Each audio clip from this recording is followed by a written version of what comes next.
super intelligent aliens out there, they're probably already observing us. That would seem quite likely, and we just are not smart enough to realize it. But I can do some back-of-the-envelope calculations, and any advanced alien civilization that was at all interested in populating the galaxy, even without exceeding the speed of light, even if you're only moving at, say, 10 or 20% of the speed of light, you could populate the entire galaxy in, let's say, 10 million years. Maybe 20 million years max. This is nothing, in the grand scheme of things. Once you said you want to die on Mars, why? I don't, to be clear, I don't want to die on Mars. But it's like, we're all going to die someday. And if you're going to pick some place to die, then why not Mars? If we're born on Earth, why not die on Mars? Seems like maybe it'd be kind of exciting. But so I think, given the choice of dying on Earth or dying on Mars, I'd say, yeah, sure, I'll die on Mars. But it's not some kind of Mars death wish. And if I do die on Mars, I just don't want it to be on impact. Got it. Yeah. Let's come back to Earth, actually. Okay. You tweeted that you are building a tunnel under Washington, D.C. Why? What is it? Well, it's a secret plot. Okay. Just between us. Okay. Nobody heard you? Yeah, exactly. Please keep that secret. I think this is going to sound a little. It seems like somewhat trivial or silly, but I've been saying this for many years now. But I think that the solution to urban congestion is a network of tunnels under cities. And you can, when I say, I don't mean a 2D plane of tunnels. I mean tunnels that go many levels deep. So you can always go deeper than you can go up. Like the deepest mines are taller than the tallest buildings. So you can have tunnels, a network of tunnels that is 20, 30, 40, 50 levels, as many levels as you want, really. And so given that, you can overcome the congestion situation in any city in the world. The challenge is just figuring out how do you build tunnels quickly and at low cost and with high safety. So if tunneling technology can be improved to the point where you can build tunnels fast, cheap, and safe, then that would completely get rid of any traffic situations in cities. And so that's why I think it's an important technology. Washington, D.C., L.A., and most of the major American cities, most major cities in the world, suffer from severe traffic issues. And it's mostly because you've got these buildings you have tall buildings that are 3D, and you have a road network that is one level. And then people generally want to go in and out of those buildings at the exact same time. So then you get the traffic jam. Let's come back to UAE and Dubai. The first time I met you, it was 4th of June 2015 at your office in SpaceX. And I asked you, would you have a presence in UAE? And your answer was, I'm busy with China. Maybe not in the near future. Yeah. And almost a year and a half later, we are here. Time goes quite fast. Yeah. Why now? Well, I think actually things are going reasonably well in China. We had some initial challenges figuring out charging and service infrastructure and various other things, but now it's actually going fairly well, and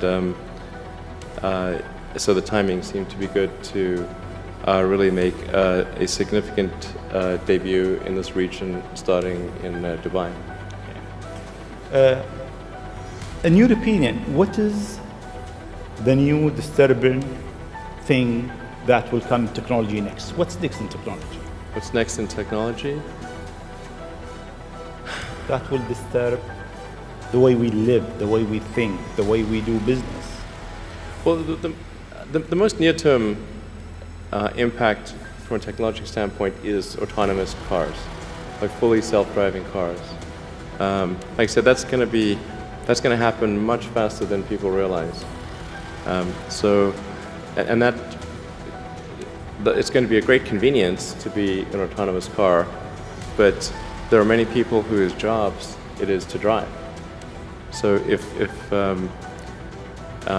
fact, I think it might be the single largest employer of people is driving in various forms. And so then we need to figure out new roles for what do those people do.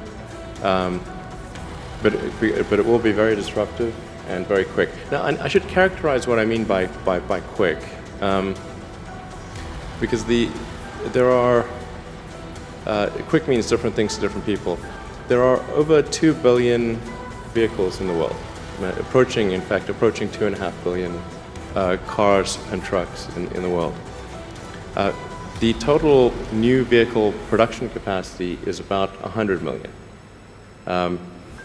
Which makes sense because the life of a car or truck before it's finally scrapped is about 20-25 years.